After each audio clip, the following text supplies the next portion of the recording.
Welcome back to another episode of the Tech Talks Daily podcast. I'm your host, Neil, and today we're going to be diving into the fascinating world of financial technology, or fintech, which is a realm where innovation and digital transformation are not just buzzwords, but critical elements that are reshaping the landscape of banking and finance right now.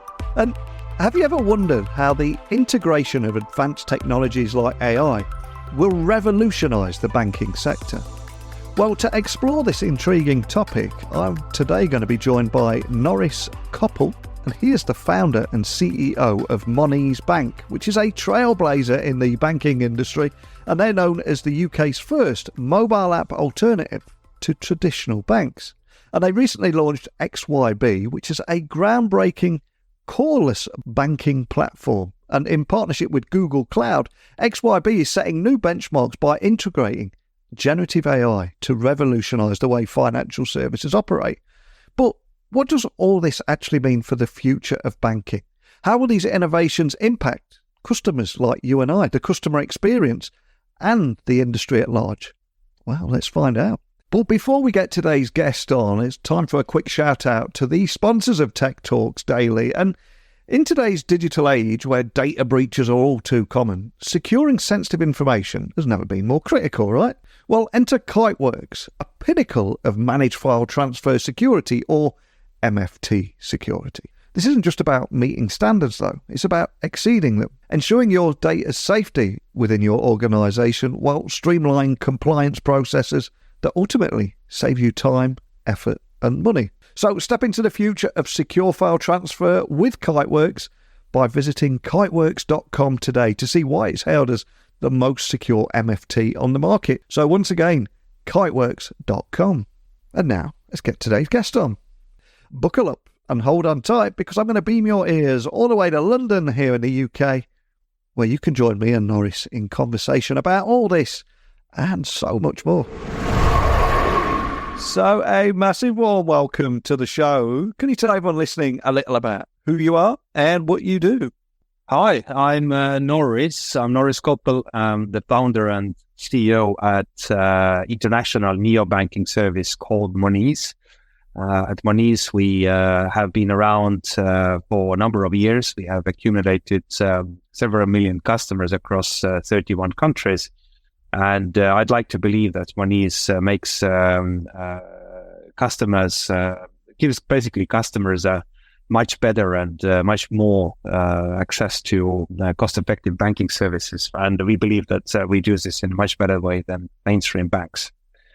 And Monese itself has been a technology company in its heart. So I'm wearing dual hats at the moment. So as Monese technology business, we decided to create and make it basically a new brand, a new business. So we recently launched our technology as a new brand called XYB. Sorry, and XYB is in a nutshell, it's a coreless banking platform, and what it does is it enables banks and also other non-banking institutions to make financial services solutions accessible in a very quick, basically very quickly in a record time.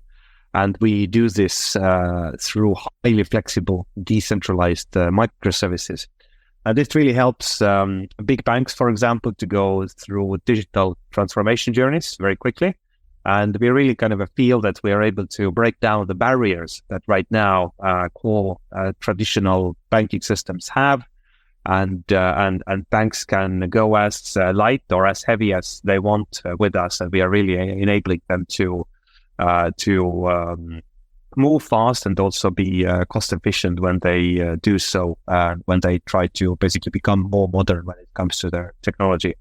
And today, obviously, as we started from Monese, and now we are also doing XYB technology business, I can say that XYB already has gained the trust of quite some very large international banks. So we are very focused on making sure that we are on top of our game. And obviously, we're going to talk about AI and all the other cool stuff today here as well. And I'm so glad you brought that up, because one of the things that put you on my radar was Monese's reputation as a somewhat of a trailblazer in the mobile banking space since its inception. But with the launch of XYB, it feels like you're moving towards this coreless banking system. So can you elaborate on how that shift from traditional centralized systems to decentralized microservices are actually transforming the banking industry?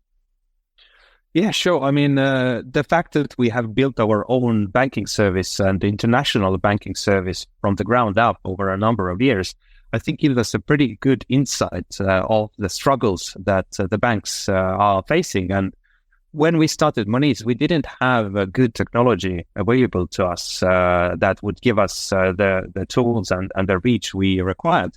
Keep in mind that the typical bank is a very domestic institution. It doesn't really scale internationally that well. And any bank that claims to be global or international, typically it's been not quite true. So banking and banking technology has evolved really over the last 70 years. And of course, customers' demands go up. Customers' demands are very fast-paced these days. So banking technology, so banks need to keep up, and the banking technology that we today see in the market is really unable to support this demand fully. So when I look at let's break sort of a banking platforms into multiple generations. So we believe that XYB is generation 5, but when we look at the generation 4, cloud-based core banking systems, it really leaves banks with two options. So number one is they could take the risk and the cost of migrating their core banking solution, which is like a rip and replace approach, or they could create a new bank using a completely new solution. And of course, these limitations and challenges associated with a core banking system have paved the way for a paradigm shift towards coreless banking. And with coreless banking, banks are able to pick and choose the component that they need to modernize their stack, and they can also transform their stack piece by piece. So I think this is a fundamental difference between core banking systems and the one we have built, which we believe is a coreless. So banks can basically transform bits and pieces, and they don't need to fully rip and replace the entire core, with which can be a multi-year project. And also we have seen failures of such replacements, right? And it can be also incredibly costly. So I think what we already have seen with our clients is that if you do it piece by piece, you de-risk things, you do it also in a cost-effective way, and you build trust with your underlying supplier, which is obviously us and XYB. So it's been very successful, and I think this is also much more sort of not only cost-effective, but also it's less risky for our clients and banks. And such an approach will really change and fasten these legacy transformations, we believe, with least risk, and also helps banks that have been struggling to modernize the core. It really helps banks to provide the most innovative and, let's say, customer-centric products to their customers. Because otherwise, frankly, right now, banks are behind the curve. They need to keep up with the demand, and this is a pretty great way of helping banks to do just that. And when I was doing a little research on you before you came on the podcast today, the integration of generative AI through your partnership with Google Cloud, that also feels like quite a significant step. So how do you envision that technology enhancing the capabilities of XYB, and what are the most exciting possibilities that this might open up for financial services, do you think? So when we look at the core and coreless approach, so I believe that this whole coreless banking revolution or movement is really aimed at enabling banks to adopt the latest technology in a fast and seamless fashion, right? And then when we look at AI, and AI definitely helps. So the integration of AI within our own XYB platform, we feel is a great way for our clients not to launch a separate project around AI, so they don't basically need to reinvent the wheel. So they can help, we can help them to leverage such technology out of the box. So a few months ago, we announced a partnership with Google Cloud, and the idea was to bring generative AI to your XYB Coreless banking platform, and basically for enabling us to pass it on to our clients, the banks. And this partnership really will empower the banks and also non-banks and also fintech companies to expedite the creation of really kind of a modern and compliant financial products. Because compliance, keep in mind, is also very important, right? So you can be very creative and innovative, but it's not really going to be any good if your compliance team is not going to get it through their risk committee and so on. So being compliant is very important also. And with Google, we have been working on two specific use cases. So one that I feel again as a founder of a neobank, things like helping agents who are working on specific cases, customer, let's say, blocked accounts or any payments or any fraud cases, to a thing like assisted investigation, I feel will be a game changer because it really reduces the operational overhead and reduces customer wait times. So I can give you examples. Sure. So let's say at Monese, our operations teams, and obviously Monese is not unique. Any bank's operations teams, they spend a really considerable time investigating cases that are related to, let's say, blocked payments, or there is something happening during the onboarding that gives the systems a pause. So customers basically are waiting for things to happen. Banks can't tell customers, for example, if there is a fraud case, so if there is a suspected fraud which has caused the automated blockage of the payment, banks cannot tell customers what is happening because that's called tipping off. And sometimes it can take, minutes, hours, and sometimes days before we can actually tell customers what's going on. So now imagine if, thanks to the partnership with Google Cloud and their Gen AI tools, what if we and let's say Monese is also XYB's client these days, right? Let's say a client like Monese using XYB's platform data is able to basically put more information in front of the support agents or operations agent screen. So AI goes into systems, looks at what's going on, and puts all this sort of intelligent information on one screen, so the agent can make decisions much faster. Because right now, the agent needs to go into different systems and pull out information, make decisions, and sometimes this information harvesting can take quite a lot of time. So AI puts all it in a better way on one screen and really helps to go through investigations much faster, basically reducing the time. And we know that time is very valuable. So reduction of ops team time to process investigations is very valuable. So we are able to pass this on to our clients. And the second component is natural language risk rules. So this is very cool, and I think we are in the very early days of this at the moment. So what that basically means is, and again, we are relying on our experience as a neobank ourselves, is that today, when banks' risk teams want to make any systematic changes to the risk rules and so on, it is quite difficult, and it requires also engineers to put basically system changes into live mode, requires quite a lot of testing, I mean. And what we are trying to do with natural language risk rules is to enable risk teams to understand policies in a natural language way, and also to inject new changes in plain English into the system in such a way that the AI writes it basically into the code. And after thorough testing, obviously, then it can be deployed as a new risk rule. As I mentioned earlier, this is still something that is in very early days. I'm not saying that this is live at the moment for us, but I think the future is incredibly interesting and enables really to deploy new risk rules in a no code, low code way. And from the outside looking in, it seems that one of the key benefits of XYB is that ability to offer hyper-personalized financial products. So how do you see that impacting the customer experience? And are there any examples of how that personalization might manifest in everyday banking, just for people listening?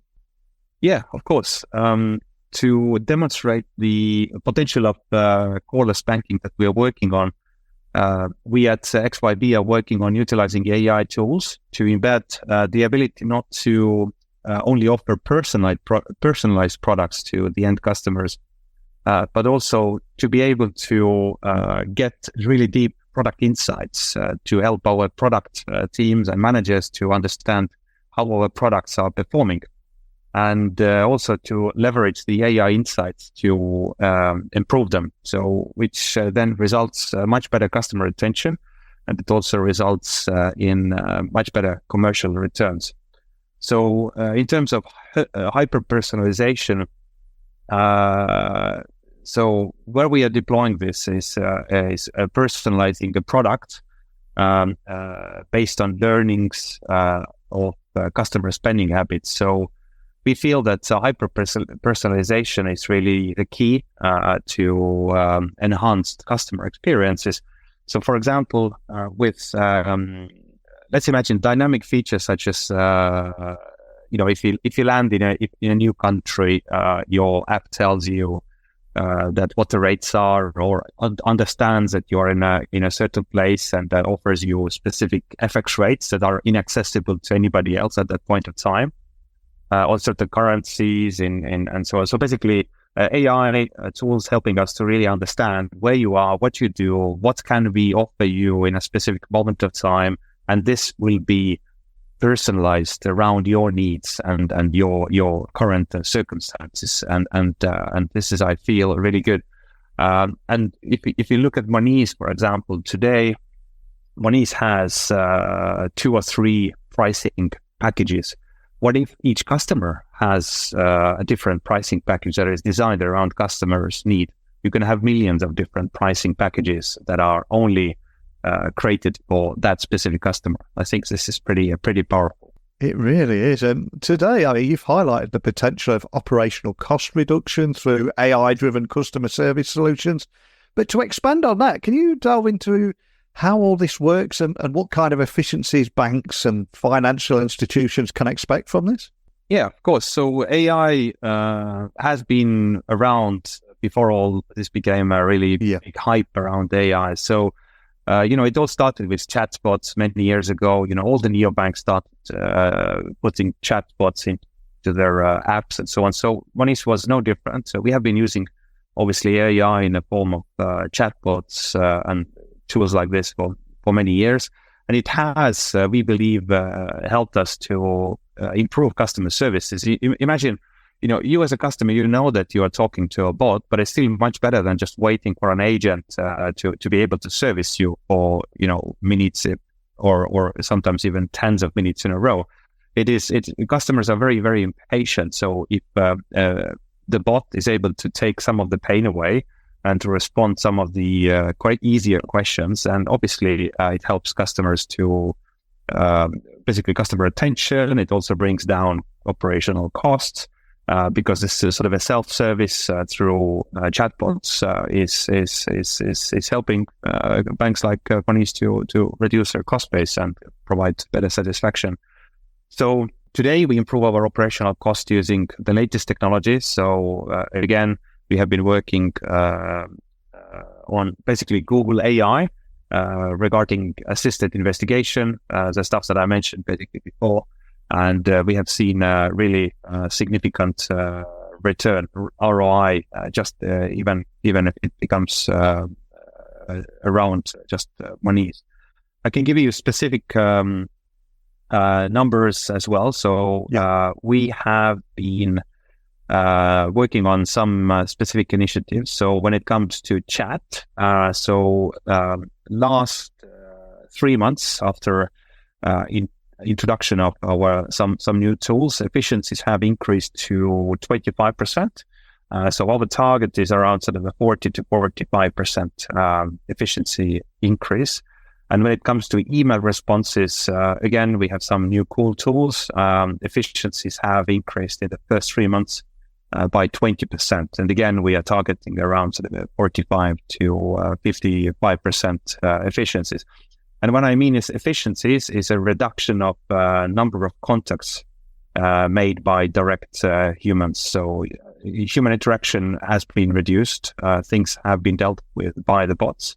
And also handling time is something that we consider as a reduction. So, and now what I told you was coming from Monese, but we anticipated similar return of investment can be achieved by our customers that use XYB's banking platform. And I would imagine, though, that transitioning to a decentralized microservices-based system, that must come with its own unique set of challenges. So what are some of the hurdles that you anticipate for banks adopting XYB, and how does Monese plan to support them through this transition? I think the biggest challenge right now is really the awareness and the acceptance of such a new approach. And the XYB platform is born out of our own proven banking operation, and it has already delivered multiple large-scale projects. So I think this really helps XYB to create those proof points, because we are not a brand new clientless tech business. We actually have large clients already in the background. They are already using our tools. So I think that really helps, but awareness still is still an issue that we need to work on. And one of the key principles we are driving with our XYB Coreless banking platform is kind of a low code, no code, which will help and support the banking users to focus and excel in their areas of work. For example, a risk manager could focus on developing the most effective risk models for their bank without needing to worry about learning new systems and coding languages in order to implement some sort of risk model.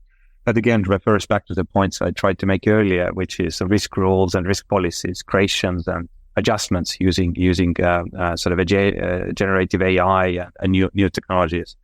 So I think as we go, as awareness becomes better, I think also, and as we add new clients to XYB, I think that will help with the adoption. And of course, with the increasing use of AI and data analytics, data security and privacy also become paramount, a big topic right now. So how do you at XYB ensure security and privacy of customer data, especially in the context of personalized banking services, because it's quite a balance, and I suspect it's a question you get asked a lot, right? Yeah, absolutely, and I'm sure my data security team could spend hours talking about this. But again, I'm trying to be relatively straightforward and keep it short here. So, from the simplest viewpoint perspective, it roughly boils down to a couple of items, such as number one. All the client data on XYB platform is separated by environment, and it's also marked with unique keys. So no cross pollination can occur. Second is that the entry points to our stack have really modern authorization techniques that are embedded within them, basically marking them secure to the outside world. We have also built the ability to handle data privacy legislation straight into the platform from the ground up. So we are not. This is not an afterthought for us. Again, leaning on our experience as Monese, we know how important this is. So it has been embedded to the platform from the ground up and day one. Many things like the right to be forgotten remains hassle-free. We are also investigating taking our encryption even further, and we are looking at providing a platform that has no untokenized data at all. So the tokens only decrypting data where necessary within applications, for example. And XYB doesn't own any client data, so then it won't be able to even see it. And looking ahead, how do you see platforms like XYB helping to shape the future of the banking industry? And if we just dare to look even further into the future, what do you think the banking landscape will look like in 5 to 10 years? I would imagine it's almost unrecognisable, the speed of technological change. But I'm curious how you see it all evolving in the road ahead. Yeah, it's always like if I had a crystal ball, but I think ultimately, although multiple alliances have been talking about new architectural principles for a number of years, our XYB Coreless banking platform is one of the first one to be in the market that makes really these principles a reality. And having said that, I think we are at the very beginning of this change and this, let's call it a revolution. And it will take us a number of years, let's say maybe 5 years or so to mature and to be adopted as a mainstream banking technology. So it will take some time. And I believe this change is it's not rapid. So we're talking about 5 years plus here. And I think it's 100% clear also that there will be new players coming to the market with similar coreless banking principles in mind, and incumbents will be shifting their focus beyond providing all encompassing solutions. So all this, I believe, will mean that banks will be able to start catching up with their technical debt and be able to provide faster time to value. And finally, for any emerging fintech innovators or entrepreneurs who are inspired by everything that you've said today and the journey that you've been on, what advice would you offer to them to help them better make their mark in the industry, especially in the realm of AI and decentralized financial solutions? Any advice that you would pass down? Yeah, and as a person who has been in financial services for more than 15 years right now, I think my words of wisdom or my pearls that I have is that financial services is a different beast. So sometimes I'm thinking, maybe I should have stayed just in a tech business, and because financial services is different because you need to really be worrying about not just the data privacy, obviously, but all these changing regulations. You need to really make sure that your consumers at the end, your clients, are protected.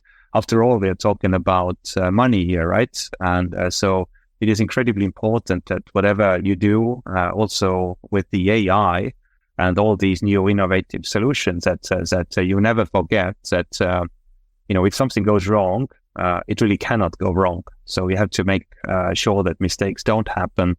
You have considered all the angles, and you have compliance and privacy laws and all this good stuff in mind, because it can have severe consequences, and they can really not, if something goes wrong, it can only not taint your own reputation, but it can taint reputation for your peer group and entire industry. And as for yourself, if you've had a hugely successful career, but if I was to ask you to look back and reflect on your own career, none of us are able to achieve any degree of success without a little help along the way. So is there a particular person that you're grateful towards, maybe helped you get you where you are today, saw something in you, invested a little time? Who would that person be? Maybe we can give them a little shout out today. Yeah, I'm sure every person, every entrepreneur, everybody needs somebody to, everybody needs somebody's shoulder to cry on every now and then, right? So, I mean, obviously I could refer back to many mentors that I have, many people who have inspired me along the way, many books and podcasts like this that have been inspiring me, right? And I think it's kind of building up things piece by piece and day and hour and year, one by one. But I think, it sounds like a cliche a little bit, but I think every person, for example, if you have your other half, my wife, for example, has been somebody who has been, incredibly supportive of my journey and all these hours and days and weeks and months away from the family. And also if there has been at times when looks like nothing good can ever come out of things, if you have this one person who gives you confidence that whatever happens, you're going to be okay, then I think I need to name my wife, basically, who has been there with me from day one, and I think this is my biggest. She's my biggest pillar of support, I think. And that's a beautiful answer. And hopefully she gets to hear this and just how much you appreciate that support that she's given you over the years. And for everyone listening that just wants to find out more information about anything we discussed today, we crammed a lot into 30 minutes. So anyone that wants to dig a little bit deeper, where would you like to point everyone listening? Two things come to mind. So if you want to hear more about XYB, then just basically Google XYB. And if you want to reach out to me, then obviously I'm available via LinkedIn. So my name is Norris Koppel, and just go to LinkedIn, connect with me, and I'm more than happy to share my insights, talk about what we can do together. If you want to look at what Coreless banking platform is currently working on. Well, as I said, we crammed so much into 30 minutes there, but a big takeaway for me is XYB's plans to surpass conventional limits and embrace innovation in the financial services industry. And that strategic integration of generative AI through your partnership with Google Cloud is just one of the many examples of the steps you're taking towards this. But more than anything, just a big thank you for taking the time to come down and have this conversation with me today, demystify the industry, talk about it in a language that everybody can understand, and hopefully in doing so, increase adoption. So thanks for joining me today. Thanks, Neil. Have a good day. I think it is clear that the banking industry stands at the cusp of a significant transformation, and that journey of XYB from a concept to a powerful tool in partnership with Google Cloud, for me, that illustrates the immense potential of generative AI in reshaping financial services. And the ability to offer personalised banking experiences, improving operational efficiency, and the promise of enhanced data security, all while navigating the complexities of compliance. Wow, that presents a fascinating future for banking, doesn't it?